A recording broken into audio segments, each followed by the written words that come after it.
Bonjour.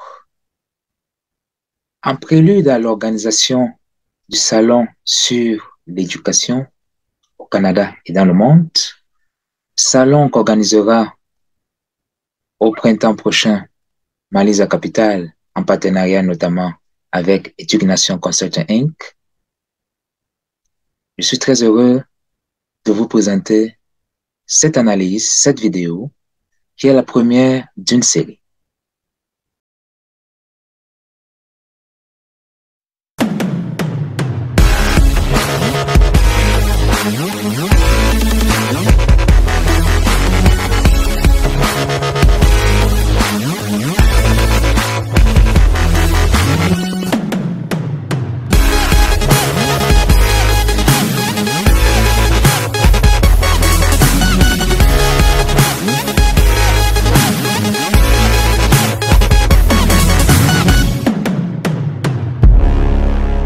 Merci de votre intérêt et de votre attention. Aujourd'hui, je porterai mon regard sur l'état de l'éducation au Canada et ailleurs dans le monde après les 2 ans de pandémie que nous venons de vivre. Avant la pandémie, la situation de l'éducation dans le monde n'était évidemment pas parfaite. Pourquoi? Parce que, par exemple, selon l'UNESCO, un enfant en âge scolaire, un enfant sur 5 en âge scolaire, n'allait simplement pas à l'école. Malheureusement, 2 ans de pandémie plus tard, la situation s'est aggravée. Et les chiffres parlent d'eux-mêmes. Selon l'UNESCO, dans 26 pays à travers le monde, la scolarité s'est arrêtée, les écoles ont été fermées durant la pandémie. Dans 55 autres pays, les écoles ont partiellement fonctionné. Au total, ce sont, toujours selon l'UNESCO, plus de 90 millions d'enfants qui ont vu leur scolarité perturbée. Et malheureusement, parmi les plus touchés de ces jeunes figurent les enfants venant de milieux défavorisés économiquement, les filles, les personnes avec un handicap, les groupes ethniques appartenant à des minorités et bien d'autres groupes socioculturels encore. Ces conséquences de 2 ans sans ou presque sans scolarisation sont énormes. Il n'y a pas que les retards scolaires, retards académiques, retards dans l'apprentissage. Il y a aussi un manque de socialisation. Comme nous savons, l'école, au-delà de la transmission des savoirs, de l'acquisition, du développement des savoirs et des connaissances, est un formidable lieu de socialisation, un formidable lieu de vivre ensemble, de partage de valeurs.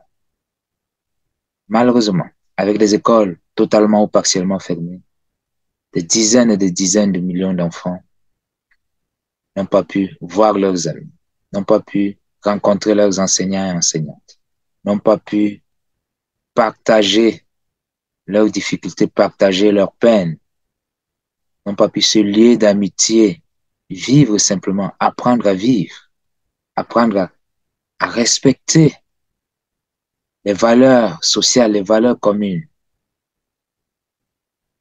Mais il y a bien plus grave encore. À cause de la pandémie, des dizaines et des dizaines de millions d'enfants, il n'y a pas que les enfants, même si dans notre analyse, nous focalisons notre attention sur les plus jeunes, des dizaines et dizaines de millions d'enfants, et leurs parents aussi, ont vu leurs émotions chamboulées. Et les psychologues, psychiatres, les thérapeutes nous disent que beaucoup de ces enfants ont dû consulter, pour ceux et celles qui pouvaient consulter, qui avaient à leur portée une professionnelle de la santé ou qui avaient les moyens de payer ces services puisque parfois, il faut débourser de l'argent. Et bien que la pandémie soit, nous l'espérons, véritablement derrière nous aujourd'hui, beaucoup de ces enfants continuent à consulter, ont encore besoin de l'aide, de l'appui de ces professionnels de la santé. Stress, anxiété, dépression, etc., etc. Autant de difficultés socio-affectives auxquelles ont fait face et continuent de faire face les enfants du monde. À mon avis, et à l'avis et selon l'avis de beaucoup d'experts, ces conséquences, retards académiques, troubles socio-affectifs, troubles comportementaux, etc., etc., vont malheureusement continuer pendant longtemps encore. Comme nous le savons tous, on ne comble pas 2 ans de vide, 2 ans de retard, 2 ans d'enfermement, 2 ans de solitude, 2 ans d'inquiétude, 2 ans peut-être malheureusement chez certains, de panique. On ne peut pas combler ce vide-là, ce fossé-là, en quelques mois seulement. Cela prendra du temps, beaucoup de temps. Cela prendra des efforts communs de la part de vous, parents, de la part de vous, éducateurs, éducatrices, tuteurs, tutrices, de la part de vous, enseignants, enseignantes, professionnels de l'éducation. Cela prendra également des efforts des gouvernements, des décideurs au Canada et à travers le monde, afin que petit à petit, les séquelles de cette horrible pandémie soient comblées, soient adoucies, soient solutionnées.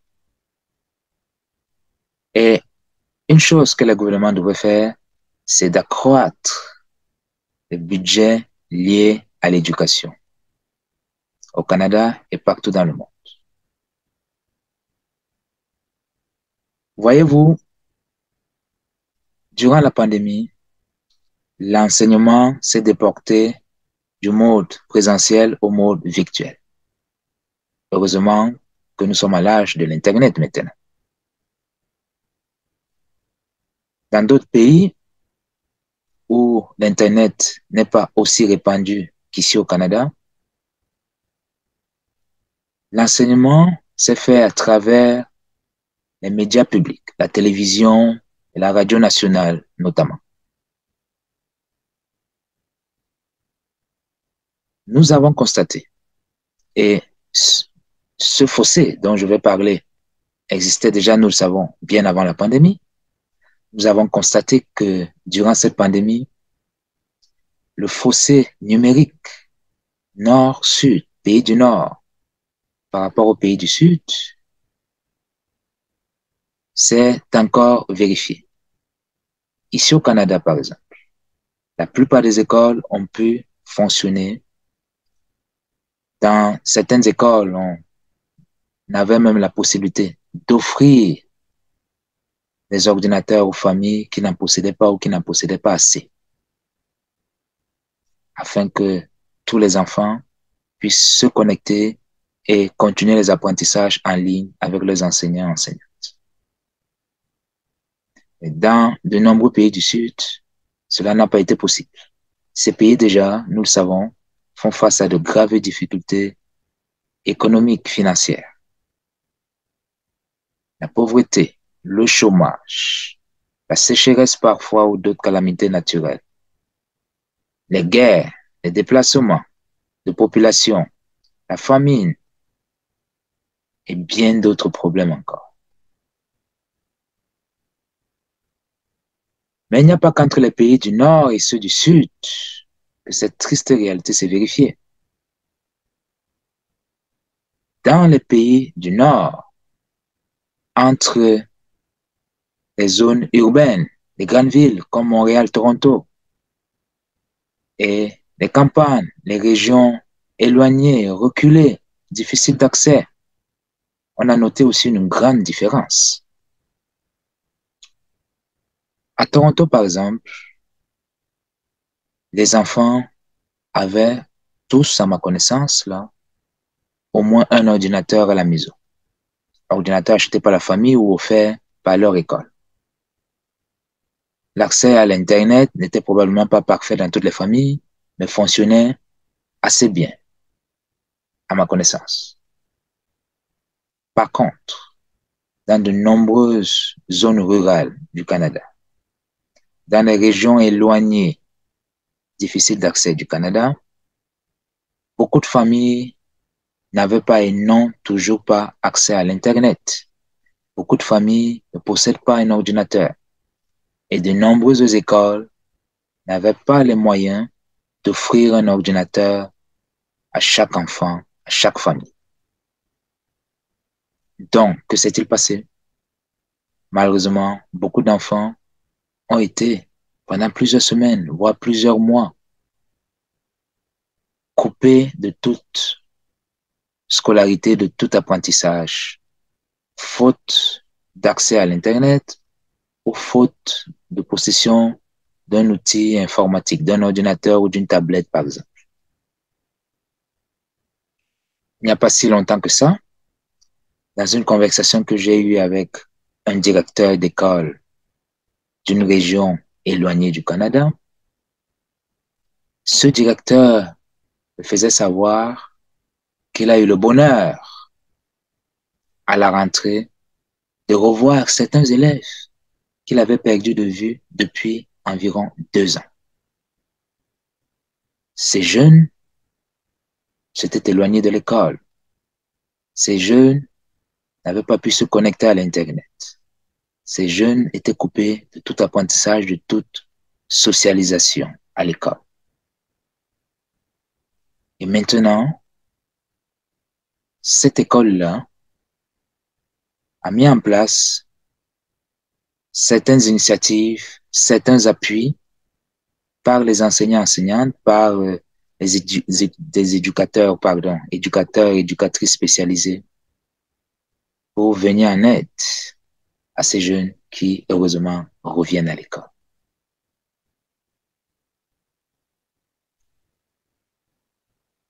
Vous qui m'écoutez, vous êtes peut-être parent, tuteur, tutrice. Vous êtes peut-être un ou une professionnelle de l'éducation. Je voudrais vous féliciter pour l'engagement dont vous avez fait preuve durant ces 2 années de pandémie. Je voudrais vous encourager à poursuivre sur cette même lancée. Plus que jamais, nos jeunes ont besoin de vous, ont besoin de nous, ont besoin de notre professionnalisme, ont besoin de notre temps, de notre énergie, ont besoin de notre patience, ont besoin de notre engagement, ont besoin de notre écoute, ont besoin de notre empathie, ont besoin de nos encouragements, ont besoin de notre confiance pour rebâtir cette confiance en eux, en elles, qu'elles ont peut-être perdue, pour retrouver le goût de retourner à l'école, le goût d'ouvrir un livre et de le lire, le goût de s'asseoir en salle de classe, d'écouter, de donner son opinion, de discuter, le goût de commettre des erreurs, source d'apprentissage, source de croissance, le goût de voir loin, de voir plus loin, le goût de l'optimisme, le goût à la vie. Merci pour votre écoute. Je suis Bertrand Défaut, consultant en éducation, directeur général et fondateur de Dugnation Consulting Inc. Je vous donne rendez-vous tout prochainement pour une autre vidéo sur le grand thème de l'éducation. À bientôt.